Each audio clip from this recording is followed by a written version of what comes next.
After spending a significant amount of time traveling the world the last 12 years, I've seen and been to many places, and now I've stuck to 3 places that I really like going to. I now call it, this is my circuit. When people say to me, like, where are you based? People have always asked me that question.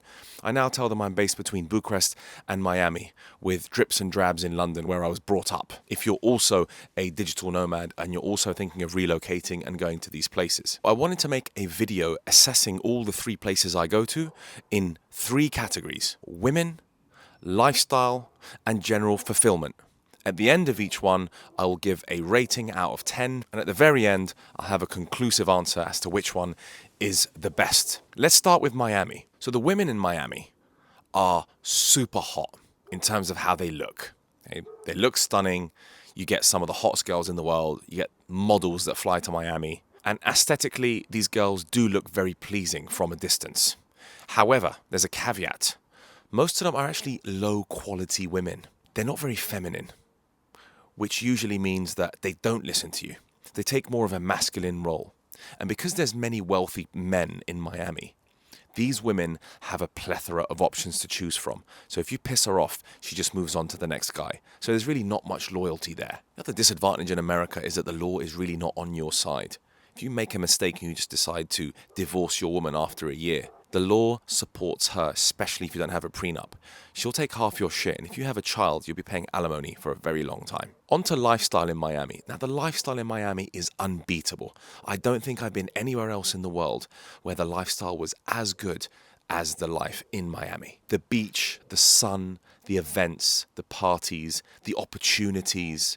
Miami is on fire. I'd say there are 2 cities in the world right now that most wealthy people are moving to, and that's Dubai, for obvious reasons, i.e. being tax and low crime, and Miami, because there's just massive opportunity there, and it just looks like the dream. When I was growing up, I'd play GTA Vice City and listen to that tune by Will Smith about Miami.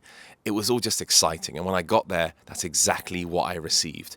The place is buzzing, it's high energy, there's gorgeous people walking around, the beach is beautiful, the water is so nice to swim in, the parties and the events are some of the best I've ever been to. Now, the most important one for me as I get older is fulfillment. Now, unfortunately, the place does look beautiful, but I'd say on a fulfillment-wise, it doesn't really tick the box because the people tend to be of quite low quality. The reason I say low quality is because the people are very transient and transactional.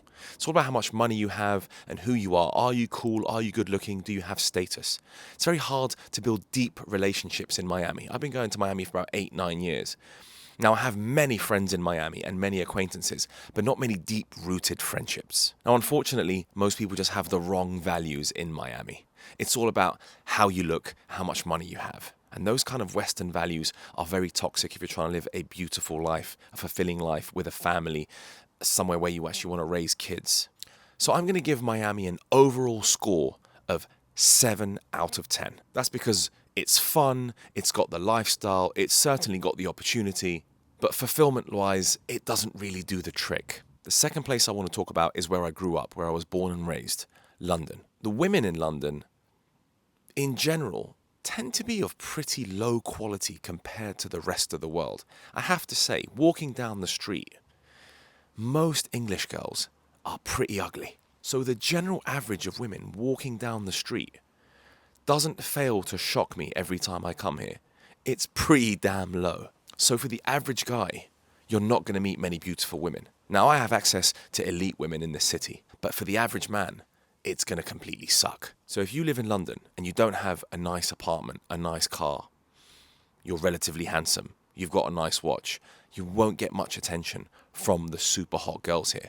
Because you have to think the super hot girls in London have access, like Miami, to a lot of wealthy investment bankers and lawyers and older men that are throwing a lot of money at these young super hot girls.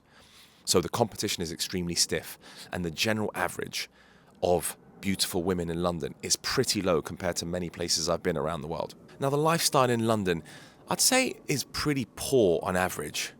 Weather's not great, the traffic is bad, everything seems to be one lane. I just call it one lane London now because they've put a bunch of cycle lanes in everywhere around the city, and they really don't want you driving. They actually want you taking public transport.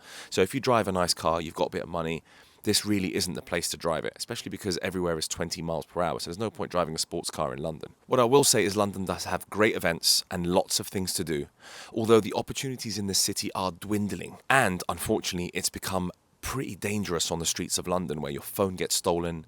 I don't even wear this watch when I'm out and about because I'm not going to risk my life. In terms of fulfillment in general, again, I'd say London is a pretty unfulfilling city. Most people you speak to are quite miserable. People in the UK drink a lot of alcohol, and the situation is getting worse and worse. You've probably seen on the news and on social media the dark times that London is going through. It's a real shame, but the city is deteriorating right in front of my eyes. Now, I'm going to give London an overall score of 4 out of 10. Everyone who can leave London is leaving and going to better tax jurisdictions. The future looks bleak for London. The only reason I give it a 4 is because I have to come back and see my family and my friends. And that's why it doesn't get a 2 or a 3. And finally, we have Bucharest, Romania. Now, the women in Romania are arguably the best in the world. I've been to a lot of cities around the world, and Bucharest is one of my favorites. There are a few reasons for this. The girls can speak English. English is a second language at school. A lot of other Eastern European countries that I've been to, the likes of Ukraine, this is before the war, and then going to Moscow, the women are beautiful, but their level of English just isn't great. The women in Romania tend to be quite traditional, and they have good feminine values. They respect their man. Most of the women that I've met there just want to meet one guy and are happy to look after their man, treat them correctly, support their man along his difficult journey. The conversations I have with women in Romania is very different to the conversations I have with women in Miami, almost polar opposites. The lifestyle in Romania is quite chill. It's quite a slow pace of life. It's this slow Eastern culture. The city's relatively small if you're from London, New York, Miami or LA. It's easy to get around. Ubers and Bolts are extremely cheap. In general, the prices in Romania are still really good compared to the big Western cities. I go to great events. Some of the parties there are fantastic. They've flown in some of the biggest DJs in the world in 2025. So Romania is very up and coming in terms of the music scene and the party scene. Fulfillment-wise, what I like about Romania is it still has good family values. It's really good close family cultures. I go to a lot of barbecues, I see lots of people come together, I see lots of families come together. There seems to be a great community feel about Romania. Also, the thing that shocked me is that there's literally no crime in Romania. There's a strong police presence.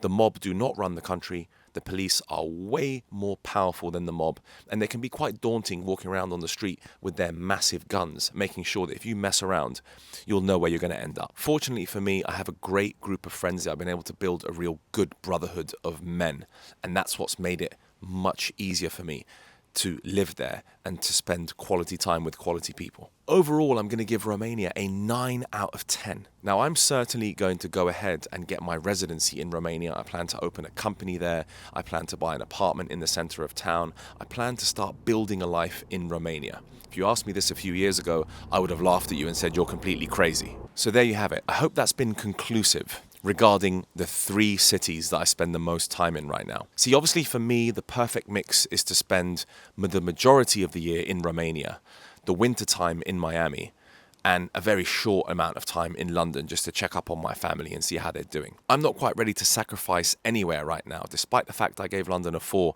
I still want to spend time there with my loved ones. Despite the fact Miami didn't get a 9 or a 10, I do love the weather, I love the opportunity, and it has things that Romania doesn't actually offer. But overall, I do plan to spend more time in Bucharest, Romania, and really build a real life for myself there. I'm quite a balanced person, and I believe that moving between each place is going to be best for my situation. I hope this video was helpful.